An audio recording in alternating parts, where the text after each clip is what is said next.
तो हम लोग अभी रामायण के उस स्थिति पे पहुंच गए हैं। पिछले बार हमने महात्म के बारे में पढ़ा सुना। अभी हम उस अवस्था में पहुंच गए हैं जब रामायण स्टार्ट होने जा रही है। ठीक है, तो जैसा हमने शुरू में बोला था आपको कि दो तरह की रामायणें हमने जो प्रचलन में सबसे ज़्यादा है, तो उनमें से एक तो रामचरितमानस थी और एक वाल्मीकि रामायण। ठीक है, तो वाल्मीकि रामायण के ऊपर हम ज़्यादा चर्चा करेंगे क्योंकि वाल्मीकि रामायण ही हम बोल रहे हैं। लेकिन कुछ प्रसंग जरूर ऐसे हैं जो प्रसंग वाल्मीकि रामायण में नहीं है, मानस में है। तो उन प्रसंग, और वो बहुत प्रचलित प्रसंग है, तो उन प्रसंगों को भी हम बीच में जब भी वो आएंगे तो उनके बारे में ज़रूर चर्चा करेंगे। ठीक है, तो मैं आपको शुरुआत में कुछ चीज़ें बताऊंगा जिनसे कि क्या होगा कि क्योंकि रामायण को सीरियल वाइज देखना और रामायण को पढ़ना ये दोनों चीज़ें अलग अलग हैं। ठीक है, सीरियल्स में तो देखते हैं वो नाटक चल रहा है, वहाँ कुछ नहीं है। लेकिन यहाँ क्या है, यहाँ अलग अलग आदमी अलग अलग लोगों को बता रहे हैं इस बारे में। तो वो हमें ये पता होना चाहिए कि कौन बता रहा है, कहाँ बता रहा है और किसको बता रहा है। देखिए, जैसे कि महात्म के समय में हमने क्या देखा कि सूत जी ऋषियों को बता रहे थे। सूत जी ऋषियों को बता रहे थे और नारद जी सनत कुमार जी को बता रहे थे। नारद जी सनत कुमारों को बता रहे थे। तो नारद जी ने सनत कुमार जी को कहाँ बताया था? नारद जी ने सनत कुमार को मेरू पर्वत के शिखर पे बताया था। कहाँ पे बताया था? मेरू पर्वत के शिखर पे। जब वो गए थे ब्रह्मा जी के, वहाँ पे देखिए कार्यक्रम था, तो वहाँ पे गए थे, वहाँ उनको मिले थे वो। तो ये हमने पिछली बार देखा। अब देखिए, मैं रामचरितमानस के बारे में भी थोड़ा सा बता दूँ। रामचरितमानस में ये 4 जगह अलग अलग स्टोरियाँ चल रही हैं। तो ये हमें मालूम होना चाहिए कहाँ कहाँ होनी चाहिए, कहाँ कहाँ किस किस ने बताया, जब जो बीच में बताएंगे। एक तो सबसे पहले भगवान शिव ने पार्वती जी को बताया। भगवान राम जी की कथा भगवान शिव पार्वती जी को सुना रहे हैं। और कहाँ सुना रहे हैं? कैलाश पर्वत पे सुना रहे हैं। ठीक है। दूसरा, याज्ञवल्क्य जी, ये भारद्वाज मुनि जी को बता रहे हैं। उनकी चर्चा भारद्वाज मुनि जी के साथ चल रही है। और ये कहाँ चल रही है? ये प्रयागराज में चल रही है। मानस में, क्योंकि बड़ा सरल भाषा में लिखा था, तो याज्ञवल्क्य, इसको बोलना थोड़ा टेढ़ा सा है ना, तो वहाँ क्या होगा? याज्ञवल्क बोल देंगे। क्यों बोला मानस में तुलसीदास जी ने? ताकि जो लोग ना भी जानते हो, ना भी पढ़ना जानते हो, वो भी आसानी से उसको बोल सकते। तो याज्ञवल्क भी उनको बोलते। तो वो याज्ञवल्क ही हैं जो भारद्वाज मुनि जी को बता रहे हैं। और कहाँ बता रहे हैं? प्रयाग जी में बता रहे हैं। अच्छा, विषय भी बता देता हूँ आपको। भगवान शिव जो पार्वती जी को बताते हैं, तो वो ज़्यादातर ज्ञान के सूत्रों के बारे में बताते हैं। भगवान शिव पार्वती को ज्ञान के सूत्रों के बारे में बताते हैं। और कागभुशुंडी जी, आपने सुना होगा, जब भगवान शिव पार्वती जी को बता रहे होते हैं ना, तो कागभुशुंडी जी भी वहाँ सुन रहे होते हैं। ठीक है, लेकिन वो नज़र में नहीं आते। तो ये वो ज्ञान के सूत्रों के बारे में बताते हैं। याज्ञवल्क्य जी जो भारद्वाज जी को बता रहे हैं प्रयागराज में, वो कर्मकांड की बातें बता रहे हैं। जो कागभुशुंडी जी हैं, फिर वो भी बताते हैं। वो किसको बताते हैं? गरुड़ जी को बताते हैं। और कहाँ बताते हैं? नीलगिरी पर्वत पे। कागभुशुंडी जी गरुड़ जी को बता रहे हैं नीलगिरी पर्वत पे। और वो किसके बारे में चर्चा कर रहे हैं? वो कर रहे हैं चर्चा भक्ति के सिद्धांतों के बारे में। भक्ति के सिद्धांतों के बारे में। अब रहे तुलसीदास जी। तुलसीदास जी किसको बता रहे हैं? तुलसीदास 80 घाट पे, आपने देखा ना, पिछली बार हमने स्टोरी में बताया था, कहाँ भगवान तुलसीदास जी चर्चा कर रहे हैं, कहाँ जाके लिख रहे हैं? 80 घाट पे। 80 घाट में एक तो किसको बता रहे हैं? एक तो निज मन को बता रहे हैं। तुलसीदास जी निज मन को, अपने आप को बता रहे हैं। और दूसरा किसको बता रहे हैं? दूसरा वो संतों को बता रहे हैं। संतों के साथ चर्चा कर रहे हैं और निज मन को भी बता रहे हैं। और ये वो किसके बारे में बात करते हैं? तुलसीदास जी शरणागति की बातें बताते हैं। अपने भावों में शरणागति की बातें बताते हैं। ये तो बात आ गई रामचरितमानस की। अब बात आती है वाल्मीकि रामायण जी की। वाल्मीकि रामायण नारद जी ने सबसे पहले बताई किसको बताई? वाल्मीकि जी को। वाल्मीकि जी को इसकी प्रेरणा हुई कहाँ से? वाल्मीकि जी किसने बताया था रामायण के बारे में? देखिए ये भी अभी पता नहीं है किसी लोगों को, है ना। लोगों ने क्या सुना था कि वाल्मीकि जी लिखने लगे और वो राम जी के बारे में उन्होंने सारी स्टोरी लिख दी। नहीं, ऐसे नहीं शुरुआत है। शुरुआत क्या है कि नारद जी मिलते हैं वाल्मीकि जी को, ठीक है। तो नारद जी जब वाल्मीकि जी को मिलते हैं, वो भी मैंने पिछले उनमें बताया था, वाल्मीकि जी का जब नाम बताया था कि वाल्मीकि जी का नाम कैसे मिला, ठीक है। तो वो जब वो कथा बताई थी आपको, तो उसमें मैंने बताया था कि नारद जी ने उनको प्रेरणा दी थी। तो यहाँ पे भी जब वो आए नारद जी, तो नारद जी आके क्या करते हैं, उनको बताते हैं, शॉर्ट में एक स्टोरी सुनाते हैं भगवान रामचंद्र जी की। तो नारद जी ने बताया किसको? वाल्मीकि जी को।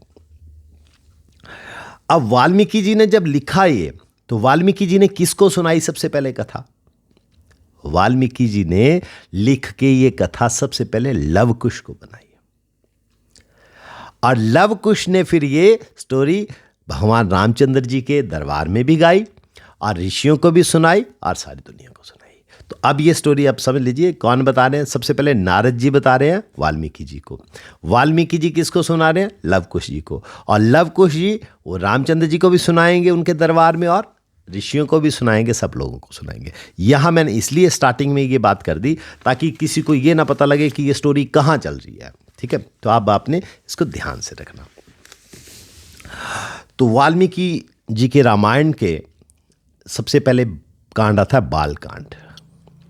बालकांड का प्रथम सर्ग, सर्गा मतलब अध्याय समझ लीजिए, संस्कृत में सर्गा मतलब अध्याय है, ठीक है। तो ये प्रथम अध्याय है। तो वाल्मीकि जी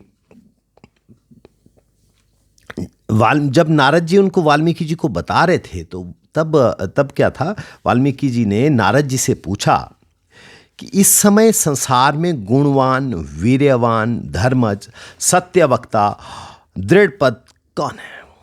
ऐसे कौन है जिन पे मैं विश्वास कर सकूं, जो बिल्कुल दृढ़ प्रज्ञ हैं, ठीक है, सत्यवादी हैं, धर्मज्ञ हैं, वीर्यवान हैं, गुणवान हैं, उनके बारे में बताइए ना।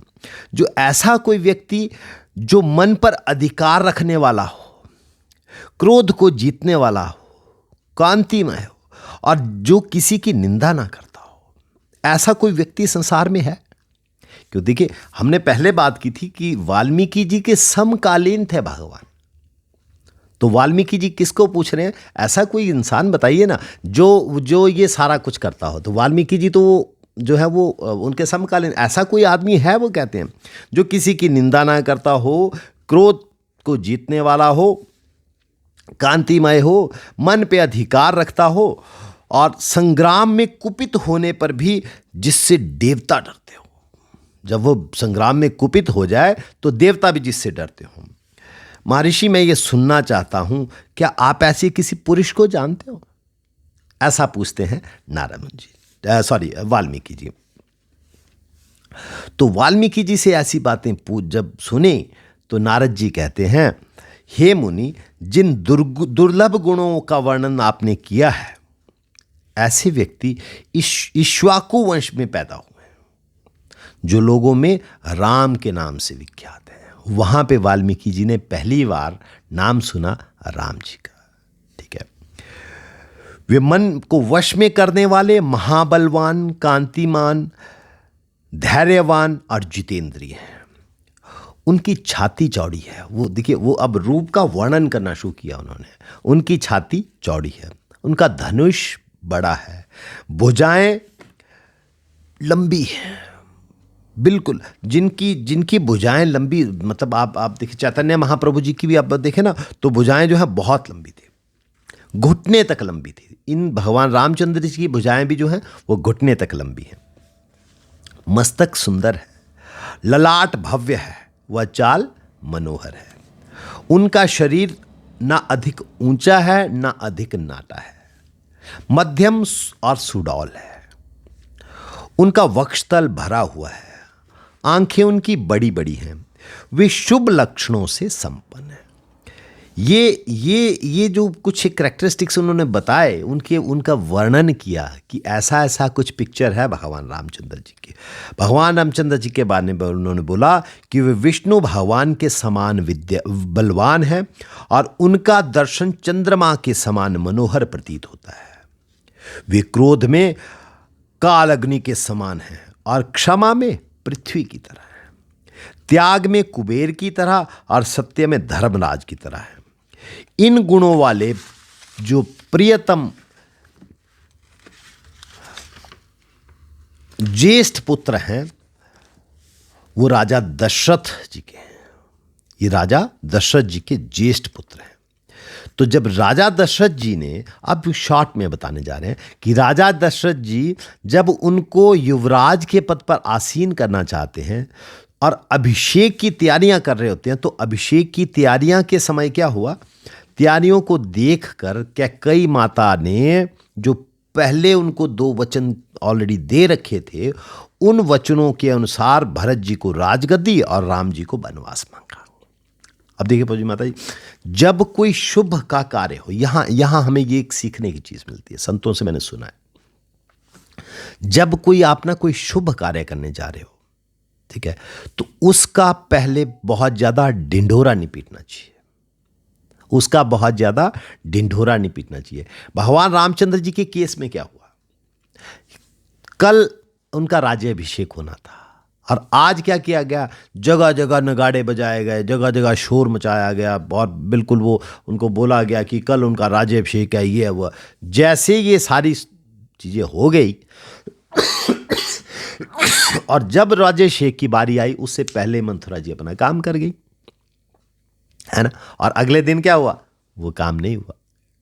तो जलने वाले लोग आज भी रहते हैं, ऐसा नहीं है कि उसी समय में थे, आज भी होते हैं। और आपका जो कोई शुभ कार्य हो, उस शुभ कार्य में वो तुरंत से अपनी बेचारे जो है वो अपनी सुंदर सी टांग लड़ा देंगे, ठीक है। इसलिए जब कोई ऐसा शुभ कार्य हो तो आपको बहुत ज़्यादा ढिंडोरा पीटने के बजाय पहले उसको कर लेना चाहिए। भगवान रामचंद्र जी ने इस बात को यहीं सीखा और आगे क्या किया, देखिए उसका एक उदाहरण मिलता है। भगवान रामचंद्र जी, जब हम आगे पढ़ेंगे, जब बाली का वध हो गया, ठीक है, भगवान जी के हाथों उनका जो है वो भगवत धाम चले गए बाली जी, तो अंगद का राज्याभिषेक करना था, अंगद को युवराज बनाना था, ठीक है। सम्राट तो बना दिया उन्होंने जो है सुग्रीव जी को। तो जब अंगद को युवराज बनाना था तो लक्ष्मण, क्योंकि भगवान रामचंद्र जी तो गए नहीं थे वहाँ पे, तो भगवान जी ने क्या किया, भगवान जी ने बोला, जब उनको लक्ष्मण जी को भेजा था कि आप सुग्रीव को थोड़ा धमका के आओ। क्यों? क्योंकि सुग्रीव का वो समय हो गया था, 4 जो महीने थे वो जो जिस समय वो रुक रहे थे वहाँ पे, तो बारिशें वगैरह थी उस टाइम, बहुत वो आता है जब महीने, तो उन 4 महीनों के लिए तो वो रुक गए थे वहाँ पे, ठीक है।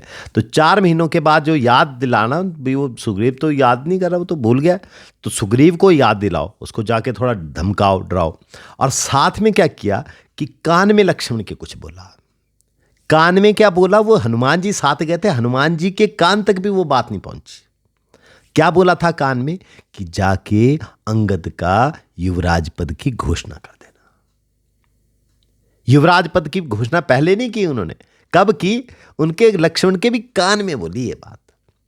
क्यों? क्योंकि अपने बारी में देख लिया था ना कि मेरे को युवराज पद जब मिलना था, आज ढिंडोरा पीट दिया था तो युवराज पद मिला ही नहीं, ठीक है। तो यहाँ क्या था कि वो हम यहाँ कैकेयी माता ने उन वचनों के अनुसार राजगद्दी मांग दी भरत के लिए, और जो है रामचंद्र जी के वनवास माना। लक्ष्मण और सीता जी भी रामचंद्र जी के साथ चले गए वन को। निषाद राज वहाँ उनको मिलते हैं, वो निषाद राज जी के साथ भारद्वाज मुनि के आश्रम में जाते हैं। भारद्वाज मुनि जो है वो उनको कहते हैं कि आप चित्रकूट में आश्रम बना के रहिए, ठीक है।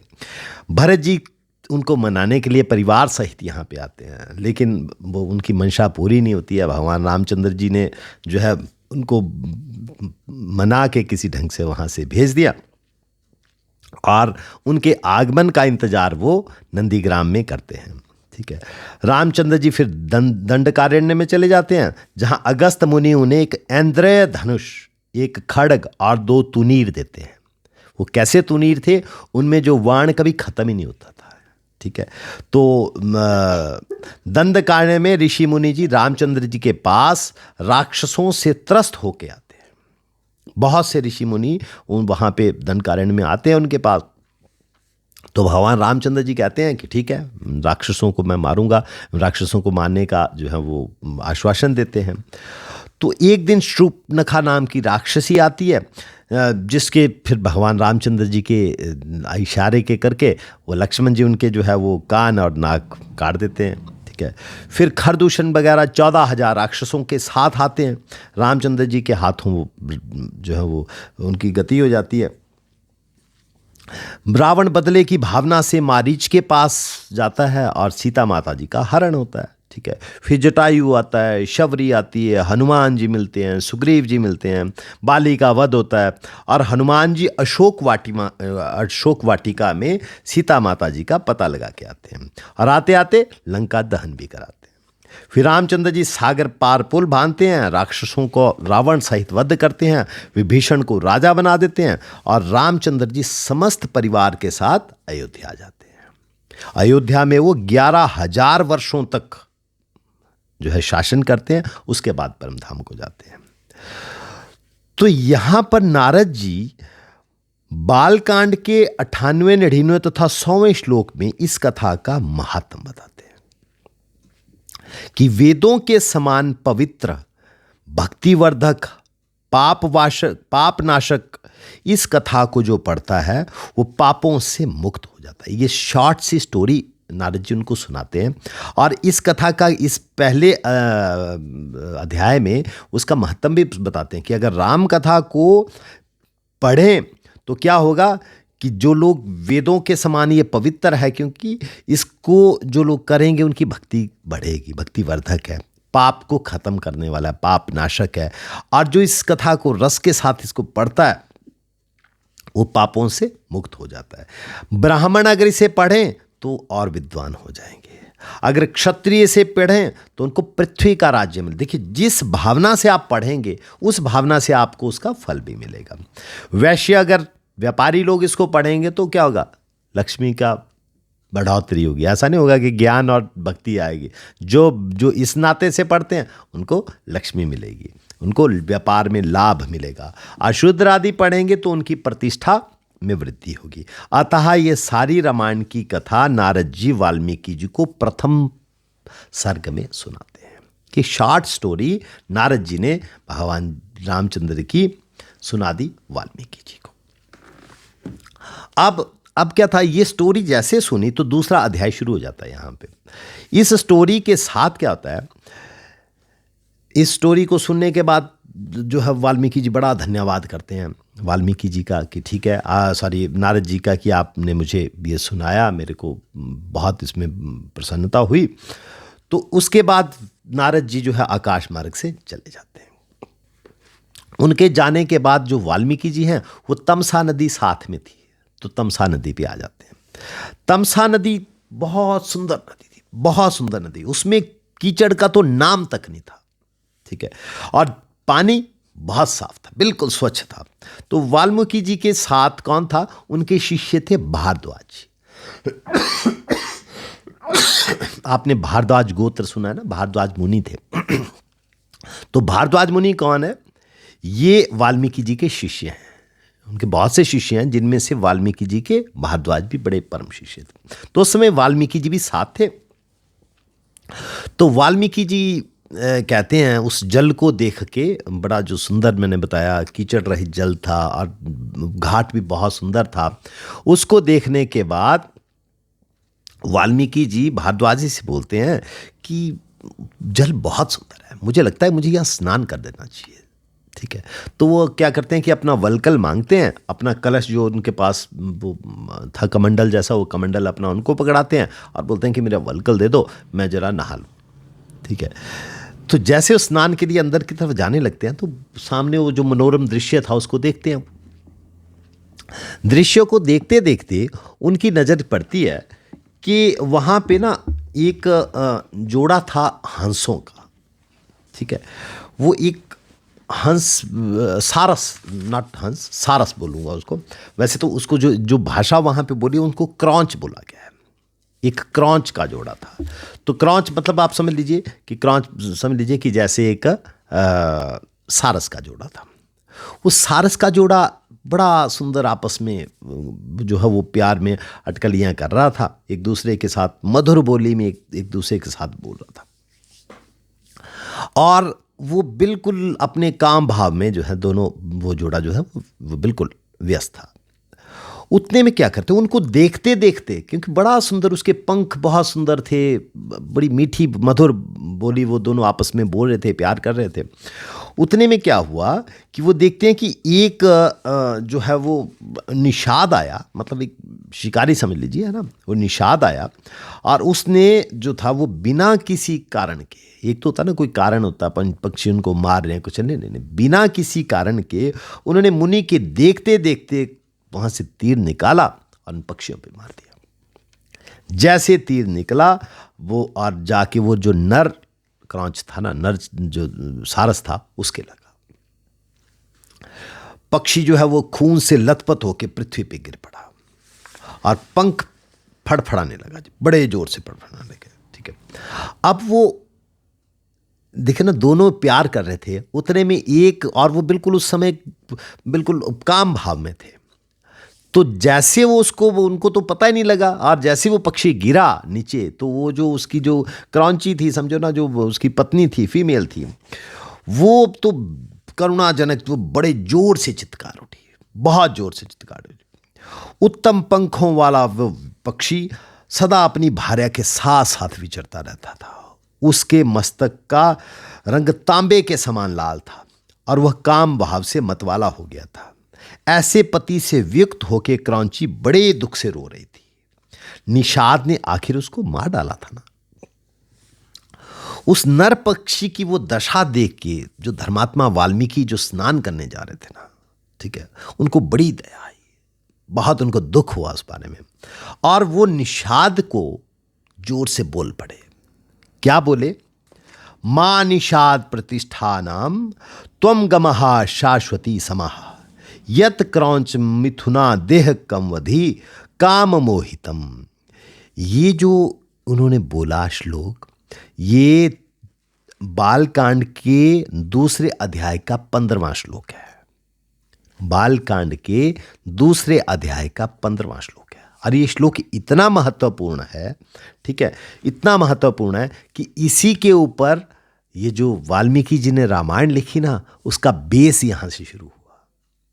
इस श्लोक का मतलब क्या था कि हे निषाद, तुझे नित्य निरंतर कभी भी शांति ना मिले, क्योंकि तूने इस क्रॉच के जोड़े में से एक की, जो काम से मोहित हो रहा था, बिना किसी अपराध के ही हत्या कर डाली है।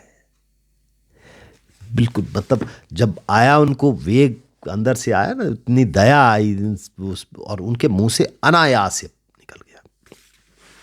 अब अनायास तो उस समय निकल गया, लेकिन बाद में एकदम उनको लगा कि यार ये मैंने तो बहुत कुछ उसको बहुत ज़्यादा बोल दिया, मुझे लग रहा है।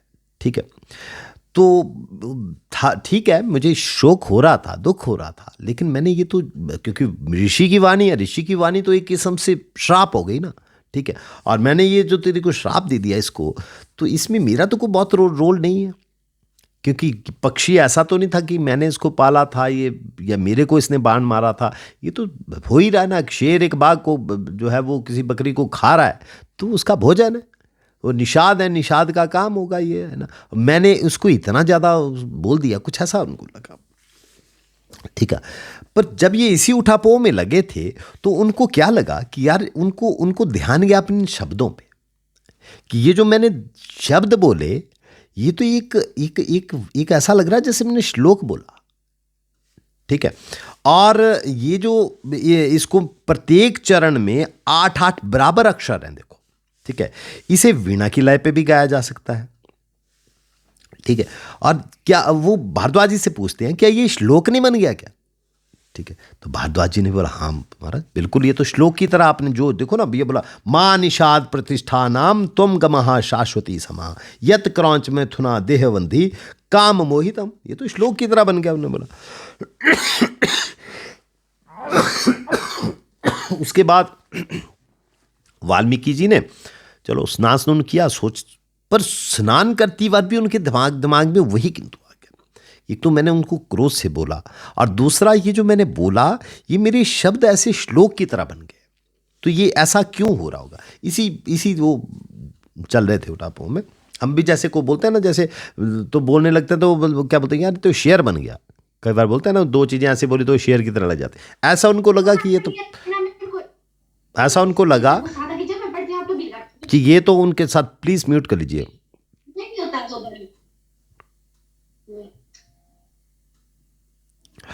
तो म्यूट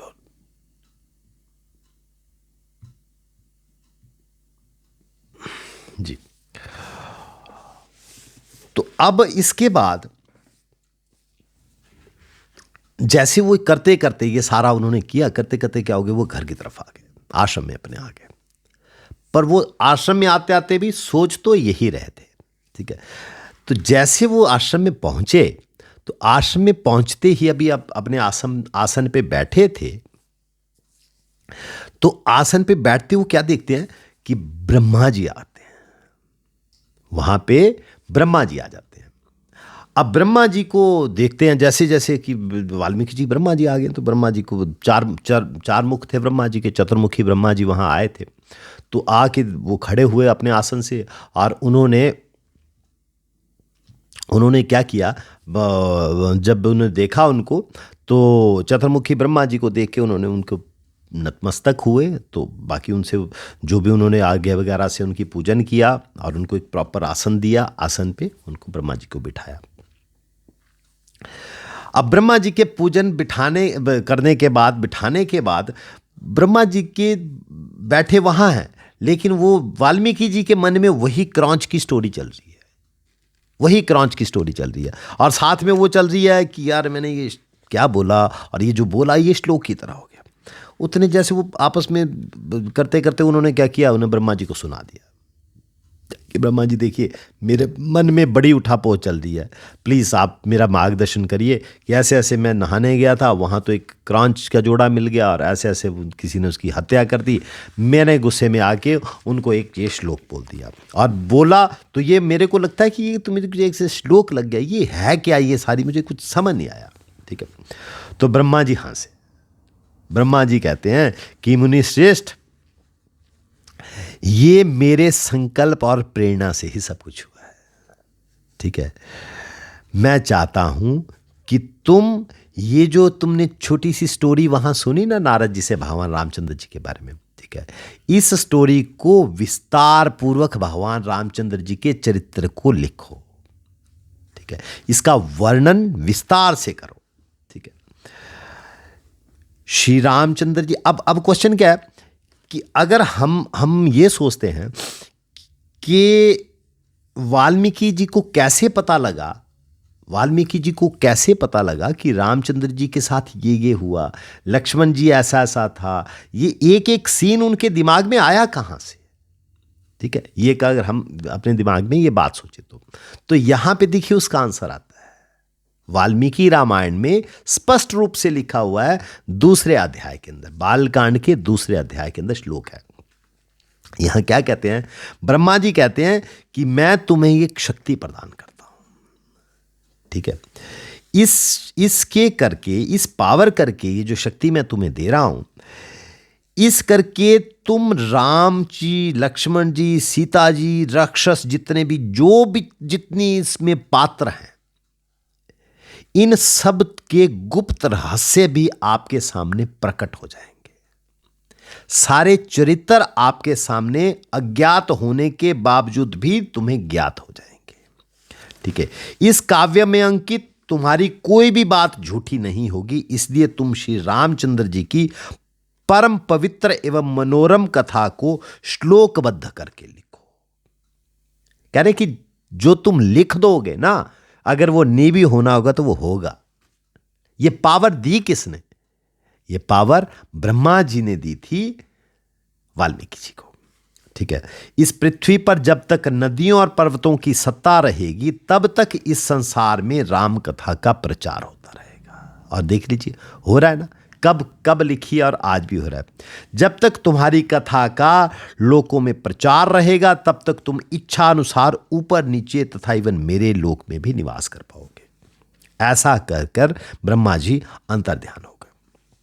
वाल्मीकि जी के मन में आया कि ऐसे श्लोकों का संपूर्ण रामायण की, मैं ऐसे श्लोकों की संपूर्ण रामायण लिखूंगा, जैसा श्लोक मैंने बोला ना वहाँ जो 8 उनमें शब्दों के पाठ में था, मैं ऐसे ही श्लोक बद्ध करके जो है ब्रह्मा जी की इच्छा अनुसार इस रामायण काव्य की रचना करूंगा। ये सोचकर वाल्मीकि जी ने हजारों श्लोकों वाले इस महाकाव्य की रचना की।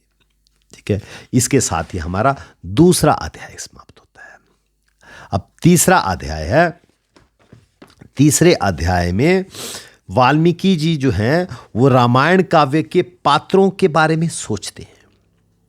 अब वो क्या करते हैं, वो कुशा का आसन लेते हैं और आराम से बैठ जाते हैं। ठीक है, वहां ध्यान लगा के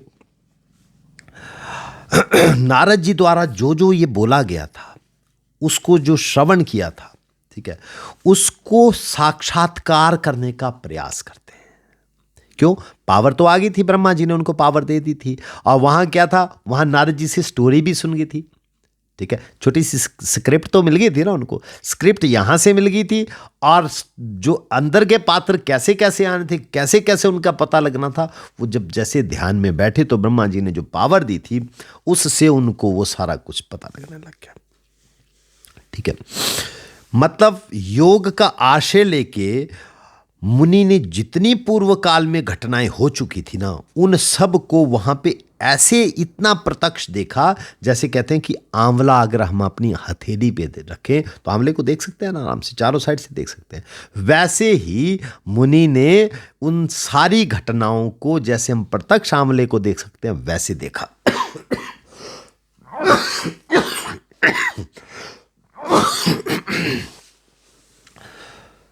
सबके मन को प्रिय लगने वाले श्री रामचंद्र जी के चरित्र को वाल्मीकि जी ने महाकाव्य का रूप देने की चेष्टा की। श्री रामचंद्र जी के जन्म से लेके अपनी प्रजा की प्रसन्नता के लिए सीता जी को वन में त्याग तक के चित्रण को वाल्मीकि जी ने अपने इस महाकाव्य में डाला। ठीक है, क्योंकि सीता जी का जब वो त्याग करते हैं, वो लास्ट वाला जो पार्ट होता है वो वाल्मीकि जी के आश्रम से जाते हैं, तो सारा वृत्तांत जो है रामचंद्र जी के जन्म से लेके सीता माता जी के जब तक वो वहां से नहीं गई तब तक का सारा जो वृत्तांत था वो उन्होंने उस महाकाव्य में लिखा। ठीक है, अब उसको लिख के उन्होंने क्या किया, मैंने जैसे पहले बोला किसको उन्होंने सुनाया, वो सुनाया उन्होंने लव कुश को। तो ये आता है हमारा चौथा अध्याय। मैं आपको शॉर्ट में बता रहा हूं कि चौथे अध्याय में वाल्मीकि जी ने लगभग 24 बताया गया है कि 24,000 श्लोक, 500 सर्ग मतलब अध्याय, 500 अध्याय जिनमें 24,000 श्लोक तथा उत्तर सहित 7 कांडों का प्रतिपादन किया है। अब ये उत्तर कांड के बारे में मैं इसलिए आपको स्पष्ट बता रहा हूं क्योंकि कुछ लोगों का मानना है कि उत्तरकांड बाद में बोला गया, बाद में ऐड किया गया है, रामायण का पार्ट नहीं है, बाद में ऐड किया गया है।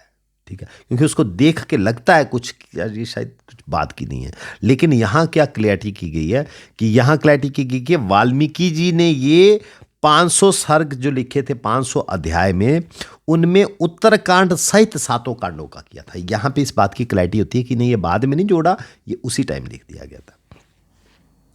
भविष्य तथा उत्तरकांड सहित समस्त रामायण को पूर्ण कर लेने के बाद वाल्मीकि जी ने सोचा कि ऐसा कौन सा शक्तिशाली पुरुष होगा जो इस महाकाव्य को पढ़कर जन समुदाय में सुनाएगा। अब ब्रॉडकास्टिंग भी तो करनी है ना, कैसे हर आदमी तक इसको पहुंचाया जा सके, वो कैसे पहुंचे, ये उन्होंने सोचा।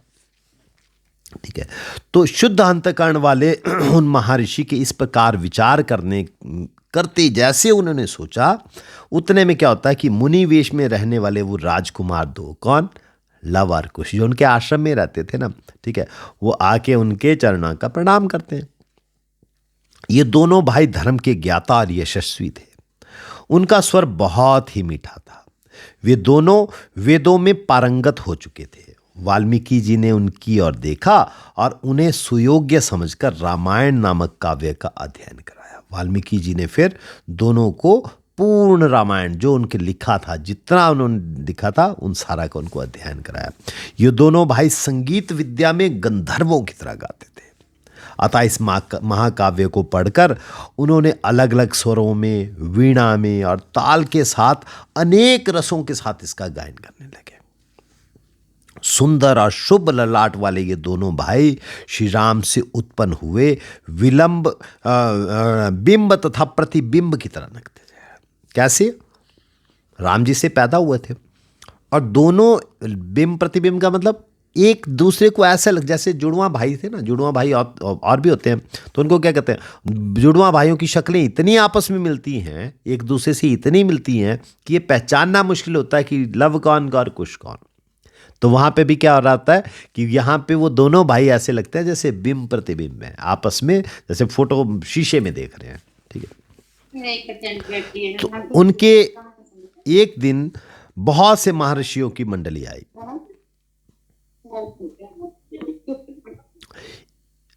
एक दिन बहुत से ऋषियों की वहां मंडली आई और उस मंडली में उन्होंने लवकुश को भी बुलाया था। तो लवकुश भी, क्योंकि वो भी वेदों के ज्ञाता थे, तो वहां पे वो लवकुश जी आए थे वहां, क्योंकि लवकुश जी तो रहते वहीं थे, लवकुश जी तो वाल्मीकि जी आश्रम में रहते थे। तो जो मंडली आई तो वहां पे उन्होंने पहली बार, लवकुश ने वो रामायण की स्टोरी जो उन्होंने किया था, ठीक है, वो वहां पे उनको गा के सुनाई, प्रथम बार ऋषियों को सुनाई। जैसे ऋषियों ने सुनी तो उनकी आंखों से आंसू आने शुरू हो गए, नेत्रों में उनके आंसू भर आए। उनके मन से संतुष्ट होके, उनके गायन से संतुष्ट होके किसी मुनि ने उन्होंने क्या किया, गिफ्ट देते हैं ना, तसल्ली होगी यार, क्या सुना, जो उनके हाथ में, किसी के पास कमंडल था, किसी ने कमंडल दे दिया, किसी ने वलकल दिया, किसी ने यज्ञोपवीत दिया, किसी ने मृग चरम उनको गिफ्ट दी, किसी ने गेरुआ वस्त्र दिया और किसी ने वो जटाओं को बांधने के लिए रस्सी दी, ठीक है। और सब लोगों ने उन दोनों कुमारों को बहुत सा आशीर्वाद दिया, ठीक है। तो और सारे ऋषि मुनि एक स्वर में कहते हैं कि आप दोनों की आयु बहुत बड़ी हो, दीर्घायु आप हो और तुम्हारा कल्याण हो, ठीक है। अब हो गई उनकी। अब वो दोनों राजकुमार क्या करते हैं, एक दिन अयोध्या की गलियों में और सड़कों में जाते हैं और वहां पे उसका गायन करना शुरू करते हैं। वही रामायण के श्लोक वो वहां पे सड़कों में और गलियों में गा रहे थे अयोध्या की। वहाँ भगवान रामचंद्र जी भी निकलते हैं वहाँ से। रामचंद्र जी ने क्या किया, रामचंद्र जी ने उनको सुना कि यार ये तो बहुत अच्छा सा गा रहे हैं। तो रामचंद्र जी ने किसी को भेजा और उनको महल में बुला लिया। जब वो लोग महल में आए तो महल में उनको अच्छे उचित आसन दिया, बिठाया गया और सारे चारों भाइयों को बुलाया, भरत, शत्रुघ्न, लक्ष्मण, तीनों को साथ में, चौथे वो खुद थे और सारा दरबार बैठा। उनको बोला देखो इतना सुंदर ये गाते हैं, इनका वाणी इतनी मीठी है कि मैं क्रॉस हो रहा था और मेरे तो कान में ऐसा लगा जैसे पता नहीं क्या गा रहे हैं। तो आओ इनको सुनते, ठीक है। तो पहली बार राम जी के दरबार में लवकुश ने वो कथा हम सुनाते हैं ना, सुना कितना सुंदर भजन है, वो बाद में गाया गया। तो वो जो थी वो भगवान रामचंद्र जी ने परिवार के सहित बैठ के उस सारी कथा को सुना। और जैसे उन्होंने वो उसको सुना तो अब सोचिए, जब अपने उन दो बच्चे, भगवान जी को क्या पता नहीं, भगवान जी को तो सब कुछ मालूम है। भगवान जी ने जब उन दोनों राजकुमारों के स्वरों से जैसे वो कथा सुनी होगी, सोचो जब ऋषि मुनियों की इतनी हालत थी, जो वैरागी हैं उनके आंखों से आंसू थे, तो फिर क्या हुआ होगा। भगवान रामचंद्र जी तो ने जब, जिनके तो अपने आप, क्योंकि उनके बच्चे थे, उनके साथ तो ये सारी स्टोरी घटित हुई थी, तो जब उन्होंने सुना तो उनके साथ क्या हुआ होगा, ठीक है। तो यहाँ पे हमारा चौथा अध्याय खत्म हो जाता है। ठीक है, 5वें अध्याय में हम जब पहुंचेंगे तो यहां राजा दशरथ जी आते हैं। 5वें, अब स्टोरी कहां होगी? अभी तक क्या थी? अभी तक ये बैकफुट पे चल रही थी स्टोरी, मतलब आपको कुछ ऐसा एक भूमिका सी बताई जा रही थी कि ऐसा ऐसा हुआ, कैसे वाल्मीकि जी को पता लगा इस बारे में। ठीक है, अभी तक नाम दशरथ जी का नहीं आया था, अब दशरथ जी का नाम आना शुरू होगा। तो दशरथ जी की वंशावली और दशरथ जी की अयोध्यापुरी का वर्णन आता है 5वें अध्याय में। अब देखिए 5वें अध्याय में ना दशरथ जी की वंशावली के बारे में नहीं बताया, यहां नहीं बताया, वाल्मीकि रामायण में नहीं बताया गया है। ठीक है, अयोध्यापुरी के बारे में डिटेल में बताया गया, पर मैं चाहता हूं कि मैं वंशावली के बारे में आपको जरूर बताऊं। ब्रह्मा जी से लेके भगवान रामचंद्र जी तक 40 पीढ़ियां थी। भगवान रामचंद्र जी तक ब्रह्मा जी से लेके 40 पीढ़ियां थी, और हम सब लोगों को सनातनी होने के नाते कम से कम ये पता होना चाहिए कि भगवान रामचंद्र जी के पिता तक तो सबको पता होता है, कौन थे जी? दशरथ थे, बिल्कुल पता है। रामचंद्र जी के दादा कौन थे? वो थोड़ा पता नहीं लगता है। परदादा कौन थे? वो तो बिल्कुल ही पता नहीं लगता है। तो मैं जो ये बताने जा रहा हूं, इसको आप चाहें तो नोट भी कर सकते हैं या रिकॉर्डिंग से आप देख लेना, जिसमें मैं 40 पीढ़ियां बताऊंगा आपको, कहां से लेके ब्रह्मा जी से लेके भगवान रामचंद्र जी तक, और इनमें कौन कौन लोग, ये इक्ष्वाकु वंश कैसे हुआ। ठीक है, ये रघुकुल रीत सदा चली आई, वो रघुकुल है क्या, ये इन पीढ़ियों को हम जैसे देखेंगे तो एकदम से हमें पता लग जाएगा। देखिए पूजी माता जी, इसकी पीढ़ी की शुरुआत होती है प्रथम ब्रह्मा जी से। ठीक है, ब्रह्मा जी से उत्पत्ति हुई सारी चीजों। ब्रह्मा जी के पुत्र थे एक मरीचि। ठीक है, मरीचि जी के पुत्र हुए कश्यप जी। फिर चौथी पीढ़ी में कश्यप जी के पुत्र हुए विवस्वान। विवस्वान के पुत्र थे वैवस्थ। ठीक है, वैवस्थ मनु के 10 पुत्र हुए। ठीक है, इन 10 पुत्रों में से एक पुत्र था जिनका नाम था इक्ष्वाकु। ठीक है, इस इक्ष्वाकु ने एक अयोध्या नगरी बसाई और उसका राजधानी जो थी उसका नाम अयोध्या रखा। इस प्रकार वो इक्ष्वाकु वंश, क्यों अयोध्या बसाया किसने था? इक्ष्वाकु जी ने बसाया था। ठीक है, और इक्ष्वाकु जी कौन थे? छठी पीढ़ी में, ब्रह्मा जी से छठी पीढ़ी में आगे इक्ष्वाकु जी। विवस्वान के पुत्र थे वैवस्वतमनु। वैवस्वतमनु के 10 पुत्र थे, जिनमें से इक्ष्वाकु एक थे, और इक्ष्वाकु जी ने ये बनाई थी, इसलिए यहां से इक्ष्वाकु वंश चला। ठीक है, इक्ष्वाकु जी के जो 7वीं पीढ़ी में आए तो उनके पुत्र थे जिनका नाम था कुक्षी। कुक्षी जी के पुत्र का नाम था विकुक्षी। विकुक्षी पुत्र हुए वाण। वाण के पुत्र थे अनरण्य। अब 11वीं पीढ़ी में अनरण्य के पुत्र का नाम था पृथु। पृथु महाराज जी भी बहुत मशहूर थे ना, पृथु जी का बहुत वर्णन आता है। पृथु जी के पुत्र हुए त्रिशंकु, और त्रिशंकु के हुए धुंधुमार। धुंधुमार के पुत्र का नाम था युनाश्व। युनाश्व जी के पुत्र हुए मानधाता। मानधाता जी का भी नाम आपने सुना है कहीं कहीं, है ना? तो मानधाता जी का भी बहुत नाम है। मानधाता जी के पुत्र थे सुसंधि। सुसंधि के 2 पुत्र हुए, ध्रुव संधि तथा प्रसेनजित। ठीक है, 2 पुत्र थे इनके। तो ध्रुव संधि के पुत्र जो थे उसका नाम था भरत। भरत के पुत्र हुए असित। असित के पुत्र का नाम हुआ सगर। ठीक है, ये सगर पता कौन है? जिनके नाम पे ये सागर बना, जिन्होंने वो खुदाई करी थी और वो सागर के बाद जिनका नाम वो सागर हुआ, तो ये सगर थे। सगर के पुत्र का नाम था असमंजस। असमंज के पुत्र का थे अंशुमान। अंशुमान भी बहुत मशहूर हुए। अंशुमान के पुत्र हुए दिलीप, और दिलीप के पुत्र हुए भगीरथ, जिनके नाम से वो भगीरथी कहलाई। गंगा जी का नाम जो भगीरथी हुआ। ठीक है, उन भगीरथ के पुत्र थे कुकुस्थ। कुकुस्थ के पुत्र हुए रघु। ये रघु वो तेजस्वी, इतने पराक्रमी राजा थे कि उन्हीं के नाम पे इसका नाम बना रघुकुल।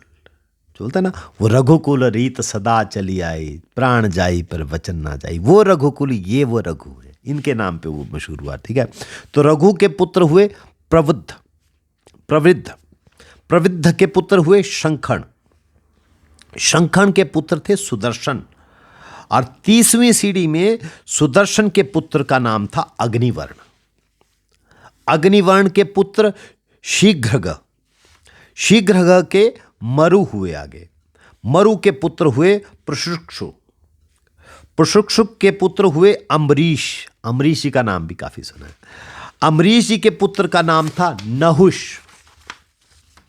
अब 36वीं पीढ़ी पहुंच गई, 36वीं पीढ़ी में नहुष के पुत्र हुए ययाति, ययाति के पुत्र थे नाभाग, और नाभाग के पुत्र का नाम था अज, और अज के जो पुत्र थे उनका नाम था दशरथ, और दशरथ के 4 पुत्र हुए राम, भरत, लक्ष्मण और शत्रुघ्न।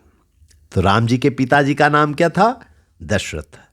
दशरथ जी के पिता मतलब राम जी के दादाजी का नाम क्या था? अज, और अज के पिताजी का नाम था नाभाग। कम से कम इतना कर तो हमें याद करना चाहिए। ठीक है, राम, राम जी के दशरथ, दशरथ जी के अज, अज के नाभाग, नाभाग के किसके थे? ययाति के पुत्र, और ययाति किसके पुत्र थे?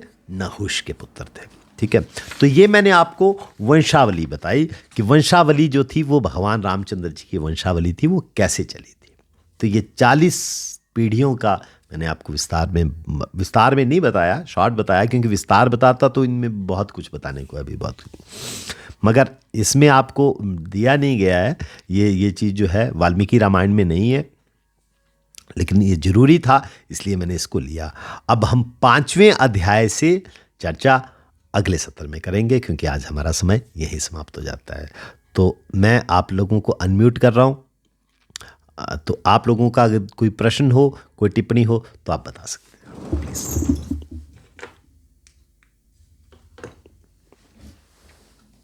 अनम्यूट कर सकते हैं, अनम्यूट करिए।